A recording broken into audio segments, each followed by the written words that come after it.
Welcome to First Issues. Every so often, we have here on the program people doing exceptionally well in their chosen paths. We profile them, trying to get a sense of who they are and what makes them tick. On tonight's episode, we talk to Norah McAslin. Norah was on the program several episodes ago to discuss the gaps that exist within the local beauty and cosmetics industry as regards product manufacturing. Upon seeing her passion for what she does, we thought to have her back on to talk about who she is and her other ambitions. Norah is a lady who was born and bred in Bobonong. She and her siblings were raised by their mother, who was a teacher, so they spent most of their lives trotting from one school to the next due to their mother's work-related transfers.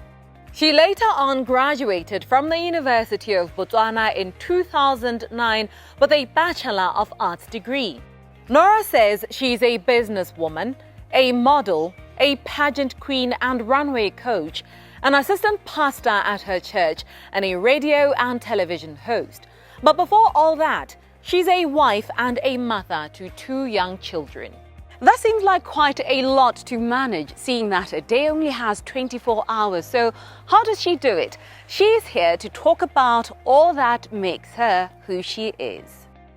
Norah McAslin is a mother of 2 beautiful children, a boy and a girl. I am a wife. I'm an entrepreneur. I have a business called Norah Cosmetics.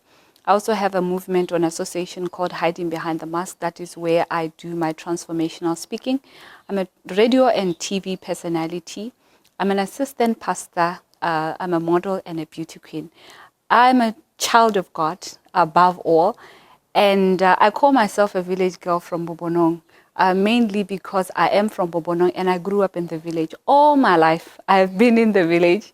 Except I came to Gaborone for the first time when I came to university. So my beginnings were very, very humble. I was just like any other village girl who did not, it was like a Betty comes to town moment. You are also a pageant queen, having been Mrs. Botswana World at some point, and representing the country in Las Vegas in 2019 at Mrs. World, right? And you're also a model. So how did you end up on these stages, and how did you figure that they would fit into your bigger picture? I don't think when I started doing them, I knew that it will fit into the bigger picture. I just loved it. I remember pageantry, I started it. My first pageant, I was doing standard 1, So, and then I didn't do pageants for a very long time. And then the next one was when I was doing Form 5, and every time I entered a pageant, I won the pageant. I came to Gaborone for university. I entered your Miss Botswana's, your Miss University. I was once Miss Intervarsity. So I also did it because I loved it. And then one day I was just walking down the street and a woman called me and says that you're so beautiful, you could be a model. I never ever thought I could be one, especially that I grew up a little chubby, So then I tried it. I'm one person that likes trying things. And probably that's why I do a lot of things, because I try it and then I realize I like it. And then at the end, I realized that it actually fits into the bigger picture, because I'm a transformational speaker. And everybody, when they see a beautiful woman, they want to listen to a beautiful woman. You see how that fits into the whole purpose. More than anything, you're well known for your cosmetics brand, Norah Cosmetics. And my question to you is, how did you end up going into, this line of entrepreneurship? What drove you to pursue cosmetics as one of your entrepreneurial pursuits? Let me tell you a brief story about my beauty journey. I started as a beauty pageant queen or model. And then while we were being done makeup, whenever makeup is being applied on us, they will take one product to mix it with another one to come up with a product that best suits my skin tone.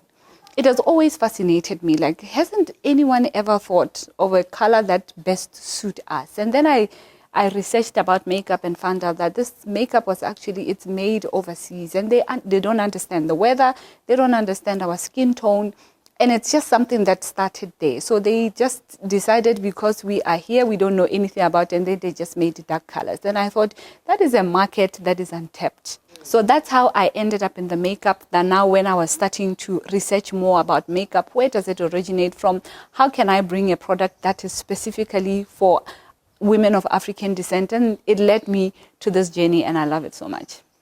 Norah is also a radio and TV personality, that being one of the many hats that you wear. What is it about these platforms, that's radio and TV, that you figured will help you further your ambitions and your pursuits? I started radio first. In fact, I came up with an association called Hiding Behind the Mask, because I really love it. For me, it's not all about seeing beautiful women as an outside, but I always love to see a beautiful woman from within. I do believe that you've got to clean yourself inside first before we can beautify you outside. So I started with this movement, Hiding Behind the Mask, and women were coming. We were talking to all these women. We were transforming lives. And then I thought I needed a bigger platform. So how do I reach women? Because now Facebook came into the picture, and then I was posting videos and stuff, and people were really interested. And I'm like, how do I reach even a bigger platform? And I thought radio would be perfect. So I applied. I sent them a proposal, and they loved the idea. And that's how I became a radio personality. And then with TV, then I thought to myself, yeah, but there are people that still watch. They listen to the radio, but they want to see me, they want to identify with the voice. And that was like shooting a shot, because we didn't even know where we were going to take this content to. And now TV bought it, and now we are just producing for them. And that's just how it began. You speak of challenges, right? But I want you to now speak to those challenges specifically that you feel have shaped you to be this resilient woman who's so sure about her story. All my challenges have shaped me, all of them. I don't take any one of them for granted. I'm actually even grateful that I went through those challenges, because the woman that you see today is because of those challenges. One of them is the recent one where a guy hit me with a bottle, My face was totally changed. I never ever thought I would be myself again because of how the injuries were so bad. And I went before the Lord, and I asked the Lord that, but you said that I'm going to change the lives of women through beauty. How am I going to change lives through beauty when I don't even feel beautiful? Because you know how the world deems beauty. Yeah. And when I was told I was going to go for an operation, because I've got a metal plate, this left side of mine, it's just a metal plate that's sitting there. I can't even see properly. Like, I see you very, very blurry. And I never used to be like that. So my beauty was challenged. And in that, then I went deeper into, but what really is beauty? Does that really mean I am not beautiful? Because I don't have most of my teeth are broken. As it is, I struggle to even talk. But does that mean I'm not beautiful? What is beauty? And that's where I was led to. Beauty is really from within. Beauty is your heart. Beauty is your character. Beauty is being kind, being humble. So stuff like that. And that's what I teach women, that most of the time we really concentrate on the outer beauty, while inside we are not even beautiful. So that's one of the biggest lessons. All in all, how do you stay so centered and focused, but speaking to what you have found to be your bigger picture? I think if there's one thing that really keeps me grounded, is my relationship with God. And I live by his principles. I live according to the Bible or the Word of God. That keeps me really grounded. There's a verse that I love so much, and I love it in Setswana. And I took that and I ran with it, because and from then he gave me wisdom and knowledge and the strength to do all these things that I do, because he grounds me so well. And a lot of people actually identify with me, because I call myself a village girl from Bobono who came to town with a vision. And I kept focused on the vision. I know exactly who I am. I know what I want, how I want it, where I want it, and why I want it. I understand my purpose in life. If really you want a life that is fulfilled and beautiful, you need to ask yourself 2 questions. Who am I? And what is my purpose in this world? A lot of people are dying, but why am I still here? Each and every one of us need to understand that there's a mandate or a purpose that you've called to do here.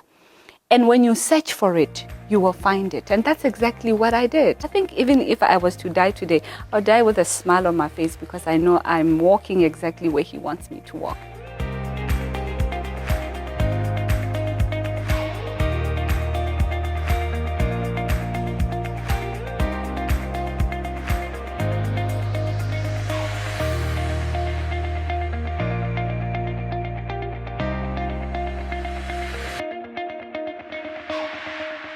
This program was brought to you in association with First National Bank of Botswana.